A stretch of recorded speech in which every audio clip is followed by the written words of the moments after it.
Now, Real Madrid are claiming a legal victory in their ongoing battle with UEFA, the Spanish FA and La Liga after a regional Spanish judge gave them permission to seek damages over the collapsed European Super League. Now, this is complicated, so we've got our football correspondent Rob Dorset on set.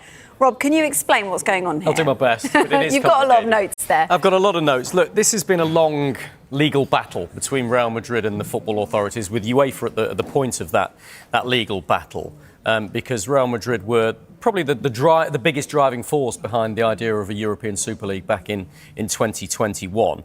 Now, what's happened today is that the Regional Court of Madrid, so one of the lower courts in Spain, has dismissed an appeal by UEFA and the Spanish FA and La Liga, which tried to put a block on Real Madrid suing them.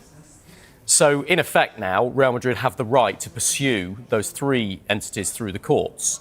And they've confirmed today in a statement, Real Madrid, that they will do that specifically against UEFA, and they will seek, quote, substantial damages for what they feel cost them an awful lot of money when they were kicked out of the Super League back in 2021. You remember at the time, all 6 Premier League clubs who wanted to be included in that Super League withdrew pretty quickly afterwards as well, after a public backlash. But I think UEFA are fairly relaxed about this latest legal development, because they say that whilst this gives Real Madrid the right to sue them, it doesn't mean that they're going to win that case if and when it gets to court. And I think there's some scepticism about whether it'll actually ever get to court. But certainly it's a legal victory for Real Madrid today. But whether that leads to any big victory at the end, we'll have to wait and see. And what about the prospect of the European Super League? Does this mean that potentially is more realistic? No, is the simple and short answer to that. Thanks for clearing that up. And it's pretty categorical. I think since the idea of the Super League was mooted, a lot of competitions, the Premier League in particular, have tightened up their legislation to make it much more difficult for clubs to break away. And in fact, UEFA did exactly that in 2022 and reinforced those rules and tweaked them in 2024 to make it much, much harder for clubs to break away from the traditional competitions.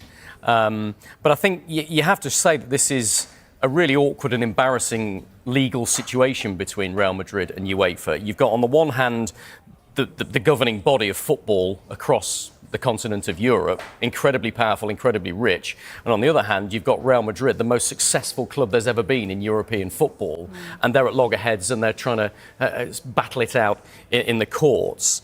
The other thing to point out is that the European Parliament passed a ruling earlier this month that formalised its opposition to anything like a European breakaway league. And so it's tougher to do it within the world of politics as well. So this is the world of politics, this is the legal world and the football world all doubling down to say we don't want breakaway leagues like this to happen, as the European Super League was. It's since been rebranded as the Unity League, ironically, in 2024. So to sum it all up, no, it doesn't make the Super League any more likely to happen in any form. In fact, it's tougher today than I think it ever has been since it was first mooted in 2021.